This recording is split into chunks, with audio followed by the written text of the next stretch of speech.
ध्यान दीजिएगा, तारकाय या सेंट्रोसोम, तारकाय या सेंट्रोसोम, ये क्या होता है इसके बारे में हम जानते हैं। यह एक बेलन जैसी रचना दिखाई देती है।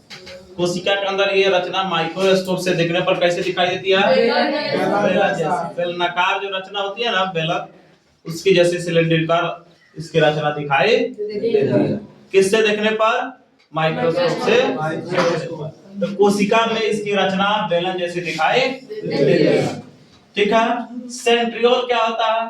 तो जंतु कोशिका के केंद्रक के पास एक छोटा सा चमकदार रचना होती है। केंद्रक के बारे में हम लोग कल पढ़ेंगे तो वहां पर बताएंगे कि केंद्रक के पास छोटा सा क्या होती है? चमकदार रचना होती है, जिसमें एक या दो सूक्ष्म रचनाएं होती है। एक या दो सूक्ष्म रचनाएं होती है। उसी को कहते हैं सेंट्रियोल। उसको क्या कहते हैं? सेंट्रियोल। तो आपके जंतु कोशिका में जो केंद्रक होता है उसके पास क्या होती है? छोटी सी एक रचना होती है, जिसको कहते हैं वो चमकदार होती है, जिसको क्या कहते हैं? सेंट्रियोल कहते हैं। यह वृत्तीय क्रम में व्यवस्थित रहता है। जो ये तारकाय है या सेंट्रोसोम है, यह कैसे रहता है? वृत्तीय क्रम में। जैसे वृत्त होता है ना गोलाकार, वैसे क्रम में यह व्यवस्थित रहता है। कौन? सेंट्रियोसोम या तारकाय। अब देखिए तारकाय या सेंट्रोसोम के कार्य, इसके क्या कार्य है? यह जंतु कोशिका विभाजन में सहायता करता है। इसका मुख्य रूप से पहला काम है जंतु कोशिका के विभाजन में क्या करता है? यह सहायता करता है। जंतु कोशिका को दो भागों में या दो से अधिक भागों में बांटने में यह क्या करता है? सहायता करता है। कौन? सेंट्रोसोम या तारकाय। यह कोशिका में फ्लैजिला, फ्लैजिला क्या होता है?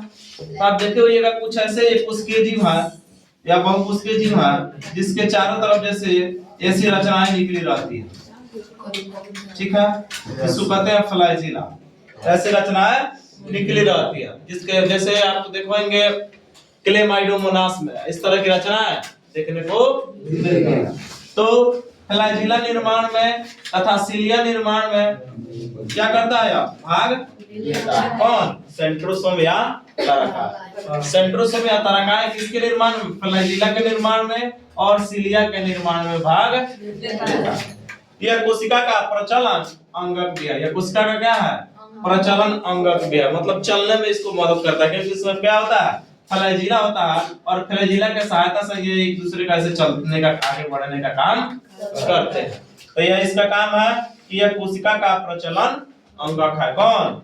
तारकाय या सेंट्रोसोम।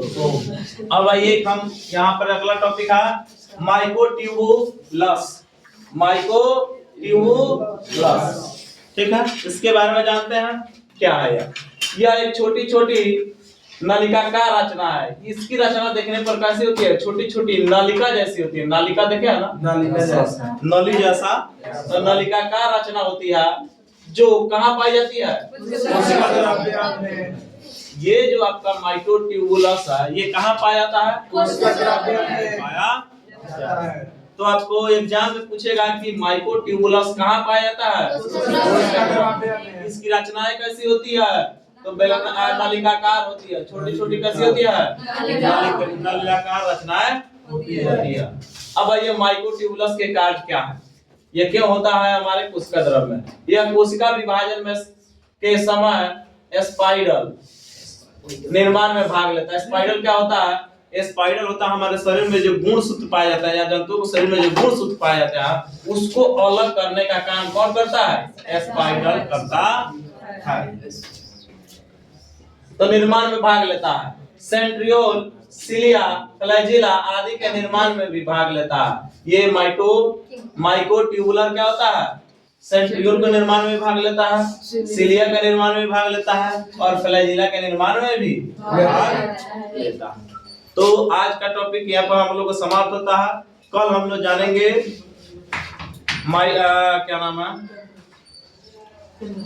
केंद्रक के बारे में, न्यूक्लियस के बारे में जानेंगे। कल केंद्रक के बारे में हम लोग जानेंगे।